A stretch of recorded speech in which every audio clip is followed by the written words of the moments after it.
தமிழ்நாடு என்ற மாநிலத்தில் இருந்து தமிழ் அல்லது தமிழ்நாடு என்ற பெயரை எடுத்துவிட்டால் என்ன ஆகும் என்ற கேள்வி நிர்வாகத்தை விட அதிகமாக அடையாளம், அரசியல், பண்பாடு ஆகியவற்றை தொடும் விஷயம்.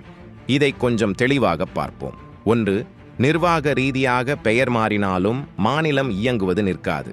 அரசு, சட்டமன்றம், நீதிமன்றம், கல்வி, காவல் ஆல் தொடரும். ஆனால் அரசியலமைப்பில் திருத்தம் மத்திய அரசு ஒப்புதல், ஆவணங்கள், சட்டங்கள், முத்திரைகள், சான்றிதழ்கள் ஆகிய அனைத்தும் மாற்றப்பட வேண்டும். இது பெரிய செலவும் சிக்கலும். 2. அடையாள ஐடென்டிட்டி ரீதியாக தமிழ்நாடு என்பது தமிழ் மொழி, தமிழ் இனம், தமிழ் பண்பாடு ஆகியவற்றின் அடையாளம்.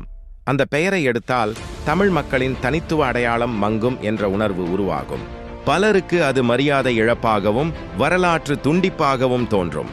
3. வரலாற்று உணர்ச்சி ரீதியாக மெட்ராஸ் மாநிலம் தமிழ்நாடு 1969 என்பது ஒரு மொழி மரியாதை போராட்டத்தின் வெற்றி.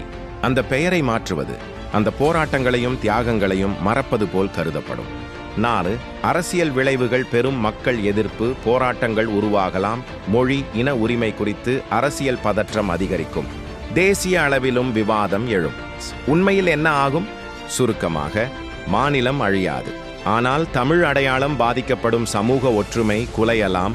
வரலாற்று தொடர்ச்சி முறியும். முடிவாக, தமிழ்நாடு என்பது ஒரு பெயர் மட்டுமல்ல, அது ஒரு மொழியின் மரியாதை, ஒரு இனத்தின் அடையாளம், ஒரு பண்பாட்டின் உயிர்.